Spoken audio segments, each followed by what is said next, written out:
একটি ইমেজের মধ্যে টেক্সট এবং ইচ অ্যান্ড এভরিথিং কিভাবে এডিট করতে হয় আজকে আমি আপনাদের এই ভিডিওতে দেখাবো।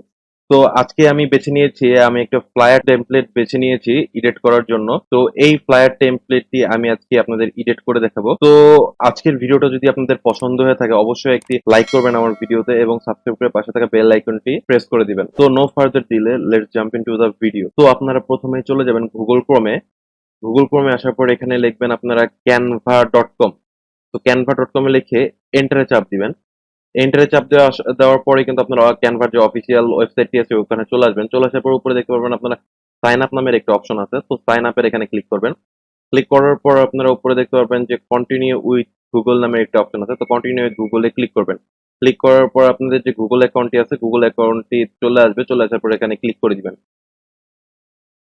ক্লিক করে দেওয়ার পরে একটু লোডিং হবে। লোডিং হওয়ার পরে কিন্তু বাস শেষ। আপনারা কিন্তু ক্যানভার যে মেইন ডিজাইনের যে অপশনটা আছে ওই ডিজাইন করার যে অপশনে চলে এসেছেন। তো আপনাদের এখন যে আমি এখন ওই ফ্লায়ার ডিজাইনটা করব, ডিজাইন করার জন্য আপনাদের প্রথমে চলে যেতে হবে ক্রিয়েট এ ডিজাইনের নামে একটা অপশন দেখতে পাচ্ছেন। ক্রিয়েট এ ডিজাইন নামের এই অপশনে ক্লিক করবেন। ক্লিক করার পর নিচে দেখতে পারবেন যে এডিট ফটো নামে একটা অপশন আছে। তো এডিট ফটোর এখানে ক্লিক করবেন। ক্লিক করে আপনারা যে এই ফটোটা এডিট করতে চান ওটি কিন্তু আপনারা দিয়ে দিবেন। তো আমি যেই ফটোটা এডিট করতে চাই তো আমি কিন্তু ওটা এখানে দিয়ে দিচ্ছি। তো আমি এই ফটোটা এডিট করতে চাই, তো দেখতে পারবেন যে এখানে আমি ক্লিক করে দিয়েছি। ক্লিক করে দেওয়ার পরে কিন্তু আমার ফটোটা পপ আপ আসবে। তো এটা কিন্তু পপ আপ আসতেছে, আমার একটু লোডিং হচ্ছে। তো লোডিং হওয়ার পরে কিন্তু আপনারা দেখতে পারবেন যে এইভাবে কিন্তু এই টেমপ্লেটটা আপনার চলে আসবে। চলে আসার পর উপরে দেখতে পারবেন ইউজ ইন এ ডিজাইন লেখা আছে। তো এখানে আপনারা কিন্তু ক্লিক করে দিবেন। ক্লিক করে দেওয়ার পর কিন্তু আমার ওই টেমপ্লেটটা চলে আসবে। চলে আসার পর আপনারা কিন্তু দেখতে পাচ্ছেন যে এখানে আমার কিন্তু এই ধরনের টেমপ্লেটটা চলে আসবে। চলে আসার পর আপনারা কিন্তু এই যে টেমপ্লেট ফ্ল্যাটটাকে কিন্তু নিচে দেখতে পারবেন। এখানে কিন্তু আপনারা মাউস দিয়ে ধরে জুম ইন জুম আউট করতে পারবেন এটার মাধ্যমে। তো আমি জুম করছি। জুম করে আমার যে প্রথমে আমি যে এখানে চেঞ্জ করব, যেখানে এই লোগোটা আছে এখানে আমি আমার বিজনেস পারপাসের জন্য আমি এখানে কিন্তু আমি এই ফ্লায়ারটা ডিজাইন করব। তো আমি আমার এখানে যে প্রথমে যে আমার লোগোটা আছে লোগোটা লিখবো এবং যে আমার যে কোম্পানির নাম, তো আমি কোম্পানির নামটা দিব। এই কারণে আপনাদের প্রথমেই আপনাদের যে এই জায়গাটায় কিন্তু এখানে কিন্তু আহ, ঠিক করতে হবে যে অন্য যে লোগো দেওয়া আছে এই লোগোটাকে কিন্তু আপনার মুছে ফেলতে হবে। মুছে ফেলার জন্য আপনাদের প্রথমে চলে যেতে হবে যে এলিমেন্টস নামের একটা অপশন আছে। তো এলিমেন্টস এর এখানে ক্লিক করবেন।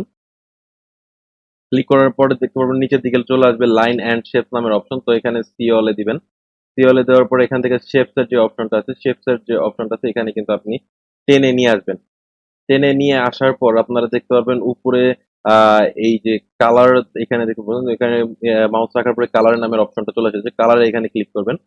ক্লিক করার পর আপনারা দেখতে পারবেন যে এই যে অ্যাড এ নিউ কালার নামের একটা অপশন চলে এসেছে। এখানে ক্লিক করবেন। ক্লিক করার পর দেখতে পারবেন আপনারা পেইন নামের একটা pick a colour from the design নামের দেখতে পারবেন নিচে অপশন আছে। তো এটাকে আমি পিক করব কালারটা, যাতে আমার কালারটা একবারেই মিলে যায়। তো আমি এখানে ক্লিক করব। ক্লিক করার পর আমি এই মাউস ধরে এই যে এই কালারের মধ্যে আমি এখানে মাউসের এখানে ক্লিক করব।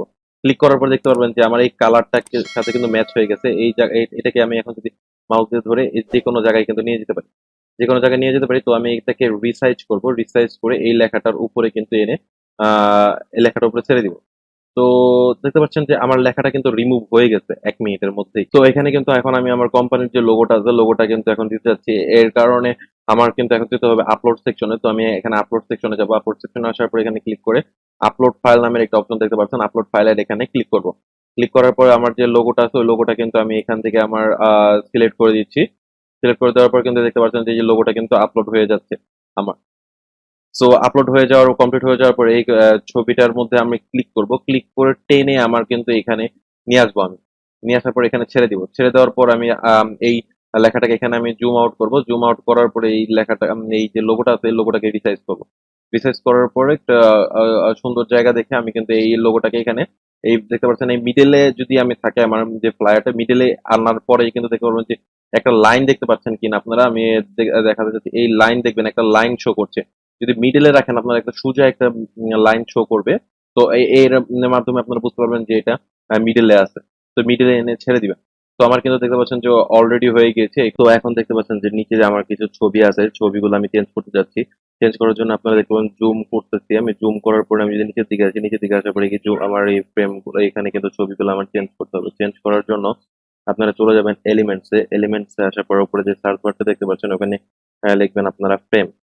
তো আমি ফ্রেমটা এখানে লিখে দিলাম। ফ্রেমটা লিখে আমি এখানে যদি এই দেখতে পাচ্ছেন ফ্রেম লেখা আছে, তো ফ্রেমের এখানে ক্লিক করবেন।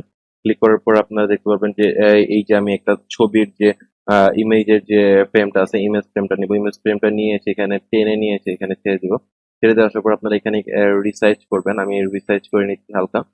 তো রিসার্চ হালকা রিসার্চ করার পর এই জায়গাটার উপরটায় এনে আমি কিন্তু ছেড়ে দিব।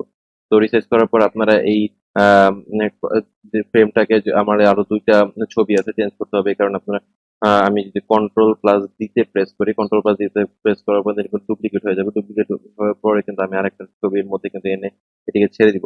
তারপর আমি আবারও সেম একইভাবে এটাকে কন্ট্রোল প্লাস দিয়ে প্রেস করে ডুপ্লিকেট করে নেওয়ার সাথে সাথে কিন্তু দেখতে পাবেন যে এটা জায়গা নিয়ে কিন্তু অটোমেটিকলি এটা কিন্তু আরেকটা জায়গায় চলে গেছে। তো এখন কিন্তু আমার এই জায়গাটায় ছবি এড করতে হবে। ছবি এড করার জন্য আমি এখানে ফ্রেমটা যেখানে লেখা আছে, তো আমি এখানে কেটে দিব। এখানে আমি লিখবো হলাম এখন হোম লিখবো। হোম লিখে লিখে সার্চ দিব। হোম লিখে সার্চ করার পর এখানে দেখতে পারবেন যে বিভিন্ন ধরনের হোমের ছবি কিন্তু এখানে চলে এসেছে। হোমের ছবি আসার পর আপনারা কিন্তু এই যে দেখতে পাচ্ছেন যে আমি প্রথমে যে হোমের ছবিটা আছে, এই হোমের ছবিটা আমি এখানে নিব। তো নেওয়ার জন্য আমি হোমের ছবির উপরে ক্লিক করে এনে এটার উপরে ছেড়ে দিব। তো আমার এটার উপরে ছেড়ে দেওয়ার সাথে সাথে দেখতে পারবেন যে এই ছবিটা কিন্তু লেগে গিয়েছে। তো আমি আরেকটা ছবি এই দুই জায়গায় সেম একইভাবে এই দুই জায়গায় আমি লাগিয়ে দিব। তো আমি সেম একইভাবে ওই ছবিগুলো আমি লাগিয়ে দিচ্ছি। তো আমি আরো ছবি খুঁজে এইখানে আরেকটা জায়গায় কিন্তু আমি ছবিটা লাগিয়ে দিলাম। তো আমার লাগাই দেওয়ার পরে কিন্তু আমার দেখতে পাচ্ছি আমি একটা ভিডিও লাগিয়ে দিয়েছি। ছবির যে ভিডিওটা থাকে ওই ভিডিওটা কিন্তু এখানে লাগিয়ে দিয়েছি। তো দেখতে পাচ্ছেন যে আমার কিন্তু এখানে ৩ টা ছবি কিন্তু সুন্দরভাবে লেগে গিয়েছে। আমি কিন্তু ছবিগুলো সুন্দরভাবে লাগিয়ে দিয়েছি। তো সেম একইভাবে কিন্তু আপনার যেকোনো ছবি কিন্তু এইভাবে এডিট করতে পারবেন যেকোনো জায়গায়। তো আমার কিন্তু এখন টোটাল কাজ কিন্তু শেষ। জায়গায় জায়গায় দেখতে পাচ্ছেন যে এখানে কিছু লেখা আছে। তো আমি এখানে অন্য লেখা দিতে যাচ্ছি। তো এর জন্য আমি একটা আমার যে এলিমেন্টস এর যে এলিমেন্টস থাকে, তো আমি এলিমেন্টস এখানে ক্লিক করব। আমি যে প্রথমে ওই যে লাইন এন্ড শেপ নিয়েছিলাম এখানে কিন্তু আছে। তো প্রথমে শেপটা আমি টেনে ধরে নিয়ে আসবো। নিয়ে আসার পর আমি এই সেম কালারটা এখানে দিব। তো দেওয়ার জন্য আমাকে প্রথমে চলে যেতে হবে এই কালার সেকশনে। কালার সেকশনে আসার পর কিন্তু আমার এই জায়গাটায় ক্লিক করতে হবে। ক্লিক করার পরে কোনো কালার পিকার আছে, তো আমি এখানে কালার পিকারে ক্লিক করলাম। ক্লিক করার পর আমাদের যে কালারটা নিতে চাই ওই কালারের উপরে আমার কিন্তু এখানে ক্লিক করতে হবে। ক্লিক করার পর দেখুন ওই কালারটা কিন্তু হয়ে গেছে। তো এটিকে এখন আমি রিসাইজ করব। রিসাইজ করে ওই যে লেখাটা আছে ওই লেখাটার উপরে রিসাইজ করে লেখাটার উপরে কিন্তু ছেড়ে দেবো, যাতে আমার ওই লেখাটা কিন্তু রিমুভ হয়ে যায়। দেখতে পাচ্ছেন যে এখন আমি ক্লিক করি আর তো আমার উপর উঠাতে হবে, তাহলে কিন্তু আমার লেখাটা টোটালি রিমুভ হয়ে যাবে। তো দেখতে পাচ্ছেন যে লেখাটা কিন্তু রিমুভ হয়ে যাবে। তো এখানে আমার কোম্পানির যে ওয়েবসাইটটা, ওয়েবসাইটের লিঙ্কটা আমি দিতে যাচ্ছি। এই কারণে আপনাদের টেক্সট নামের একটা অপশন দেখতে পাচ্ছেন। টেক্সটে এখানে আমি চলে যাব। চলে যাওয়ার পর আপনারা বিভিন্ন ধরনের টেক্সট কিন্তু এখানে অ্যাড করতে পারবেন। তো এখনকার জন্য আমি উপরে থেকে একটা টেক্সট আমি নিয়ে নিচ্ছি। তো আমি এটাকে ধরে এখান থেকে ক্লিক করব। ক্লিক করে ধরে এখানে টেনে নিয়ে আসবো। টেনে নিয়ে আসার পর আমার যে লেখাটা আমি আমি লিখবো, আমার যে ওয়েবসাইটটা আছে, তো আমি লিখবো এখন www.hometext.com। তো আমি এই ওয়েবসাইটটা আছে আমার কোম্পানির। তো আমি ওয়েবসাইটটা আমি লিখে দিলাম।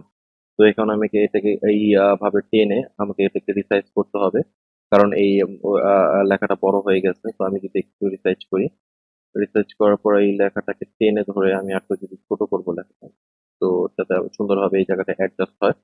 তো এই লেখাটাকে এখন কিন্তু সুন্দরভাবে অ্যাডজাস্ট হয়ে গিয়েছে। তো আমি লেখাটাকে বোল্ড করতে চাচ্ছি। বোল্ড করার জন্য এই বোল্ড দেখতে পাচ্ছেন, বোল্ড করবো এভাবে।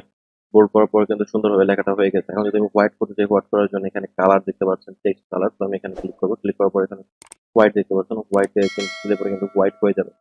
তো দেখতে পাচ্ছেন যে আমার কিন্তু এখন যদি আমি জুম আউট করি, আমার কিন্তু এটা পুরো কোম্পানির যে ইমেজটা থাকে আমি কিন্তু সুন্দরভাবে এটিকে এডিট করে ফেলেছি। তো এইভাবে কিন্তু আপনারা একটি ইমেজে ফাইল আছে, ইমেজ ফাইলকে কিন্তু ওই ইমেজ ফাইলের মধ্যে থেকে ইচ অ্যান্ড এভরিথিং কিন্তু আপনারা চেঞ্জ করে নিতে পারেন খুবই সিম্পল ভাবে। আমি দেখিয়েছি এখন, এই কারণে আপনাদের একটু বেশি সময় লাগতে পারে। তো আপনারা একবার ট্রাই করার পর কিন্তু আপনাদের কাছে খুবই ইজিলি মনে হবে। তো এইভাবেই কিন্তু আপনারা আপনাদের ইমেজ ফাইল থেকে আপনাদের যে কোনো কিছু রিমুভ করতে পারবেন। তো এই ছিল আজকের ভিডিও। আমার ভিডিওটি দেখার পর যদি আপনাদের ভালো লেগে থাকে অবশ্যই আমার চ্যানেলটিকে সাবস্ক্রাইব করে দিবেন এবং পাশে থাকা বেল আইকনটিকে প্রেস করে দিবেন। কারণ নিত্য নতুন যত ট্রিক্স আছে আমি কিন্তু এই চ্যানেলে নিয়ে আসবো। নেক্সট ভিডিওতে আবার দেখা হবে। টিল দেন আল্লাহ হাফেজ।